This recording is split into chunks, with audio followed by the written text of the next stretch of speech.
రేవంత్ రెడ్డి గారు అంటున్నారు ముసల్మాన్ కా మతలబ్ కాంగ్రెస్, కాంగ్రెస్ కి మతలబ్ ముసల్మాన్ అని. ముసల్మాన్ కా మతలబ్ కాంగ్రెస్, కాంగ్రెస్ కా మతలబ్ ముసల్మాన్. ఇదే విషయం మేము కూడా ఎప్పటి నుంచో చెప్తున్నాం. కాంగ్రెస్ అంటే అది ముస్లింల పార్టీ అని, కాంగ్రెస్ అంటే మహమ్మద్ అలీ జిన్నా పెట్టినటువంటి ముస్లిం లీగ్ పార్టీ అని. కానీ అట్లా చెప్పిన మమ్మల్ని మాత్రం ఎప్పుడు మతోన్మాదులు, మత ఛాందసవాదులు అన్నారు. మరి అలా స్వయాన ముఖ్యమంత్రి రేవంత్ రెడ్డి ఒప్పుకున్నారు. ఒకటి. రెండవది, రేవంత్ రెడ్డి గారు చెప్పాలి తెలంగాణ ప్రజలకి, కేవలం ముస్లింస్ ఓట్లేస్తేనే కాంగ్రెస్ పార్టీ అధికారంలోకి వచ్చిందా? కేవలం ముస్లింస్ ఓటేస్తేనే మీరు ముఖ్యమంత్రి అయ్యిర్రా? ఇది విన్నటువంటి హిందువులు మీరు ఒకసారి ఆలోచించుకోండి.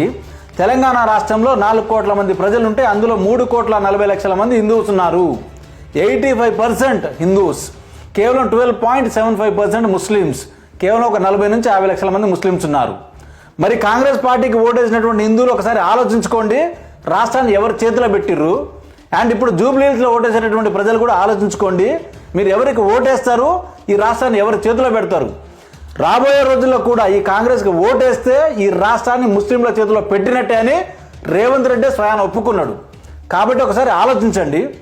అండ్ మూడవది, అయ్యా రేవంత్ రెడ్డి గారు మీరు ఒక ముఖ్యమంత్రి పదవిలో ఉన్నారు, ఇది సెక్యులరిజమా లేకపోతే మత ఛాందస వాదమా? ఇదే రేవంత్ రెడ్డి గారిది ఇంకొక చిన్న బయట చూడండి. కాంగ్రెస్ హై తో ముసల్మాన్ హై, కాంగ్రెస్ హై తో ఆప్కే ఇజ్జత్ హై.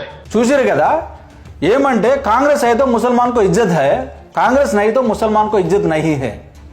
రేవంత్ రెడ్డి గారు మీరు ఒక ముఖ్యమంత్రి, మీకు అర్థం కావాల్సింది ఏంటంటే, ఒక వ్యక్తి యొక్క మతం చూసి కాదు మనం గౌరవము ఇజ్జత్ ఇచ్చేది, ఆ వ్యక్తి చేసేటటువంటి పనిని బట్టి. మీకోసం చెప్తా వినండి. డాక్టర్ ఏపీజే అబ్దుల్ కలాం గారు మిజైల్ మ్యాన్ ఆఫ్ ఇండియా అని గౌరవిస్తాం మనం ఆయన్ని. ఏమంటే ఆయన మతాన్ని బట్టి ఇచ్చినామా, లేకపోతే ఆయనకు ఆ గౌరవం మీ కాంగ్రెస్ పార్టీ మీరు ఇచ్చిర్రా?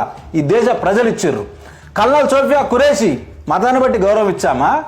ఆపరేషన్ సింధూర్లో ఉగ్రవాదులను ఉరికించి కొట్టినందుకు ఈ దేశ ప్రజలు గౌరవిస్తున్నారు.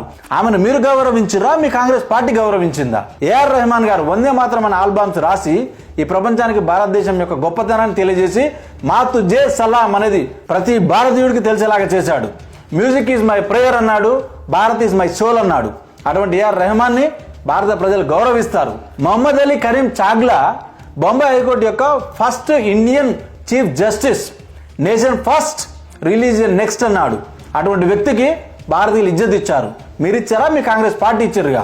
రేవంత్ రెడ్డి గారు last but not the least, Ustad Bismillah Khan shehnai వాయించేవాడు. ఎర్రకోటపై షహనాయి వాయించి ప్రపంచానికి షహనాయి గొప్పతనాన్ని తెలియజేశాడు. ఆయన భారతే నా ప్రాణం, భారత భూమిని ప్రేమించడమే నా మతం అన్నాడు. అటువంటి వ్యక్తులకు ఈ భారతదేశ ప్రజలు ఇజ్జత్ ఇస్తారు. మళ్ళీ చెప్తున్నాను, మనం చేసేటటువంటి పనులను బట్టి మనకి ఇజ్జత్ ఉంటుంది, మనం ఉన్న మతాన్ని బట్టి కాదు.